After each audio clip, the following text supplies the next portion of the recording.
पुण्यश्लोक अहिल्यादेवी होळकर जन्मोत्सव सोहळ्यात सौ वंदना विनोद बर्डे अधिसेविका व सामाजिक कार्यकर्ता नागपूर यांचा भव्य सत्कार। पुण्यश्लोक अहिल्यादेवी होळकर यांच्या 299व्या जयंती उत्सवात भव्य दिव्य कार्यक्रम आयोजित केला गेला होता।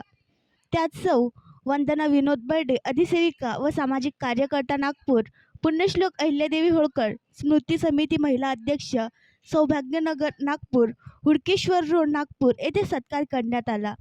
हा सत्कार डॉक्टर सौ सुनीता विकास महात्मे, स्त्रीरोग तज्ञ व श्री महादेवराव पातोंड, निवृत्ती अधिकारी, superintendent of central excise department व पुण्यश्लोक अहिल्यादेवी होळकर स्मृती समिती सचिव यांच्या हस्ते करण्यात आला आणि पुढील वाटचालीसाठी हार्दिक शुभेच्छा देण्यात आल्या।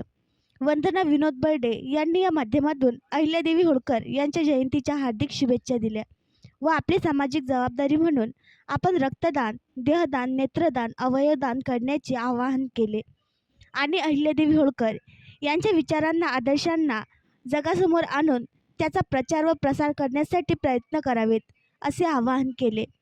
अहिल्यादेवी म्हणजे आदर्शांचा आणि विचारांचा एक खजिनाच आहे, ज्यात आदर्शवत आदर्शांना आपण आपल्या जीवनात वापरायला पाहिजे। जगातील एकमेव महिला राजकारणी ज्यांनी सर्वात जास्त काळ 29 वर्ष आदर्श राजकारण केले, त्यांच्या विचारधारांना समोर नेऊया। आणखी नवीन व्हिडिओ पाहण्यासाठी आमच्या देशमुख एक्सप्रेस न्यूज चॅनलला सबस्क्राईब करा, लाईक करा आणि शेअर करा।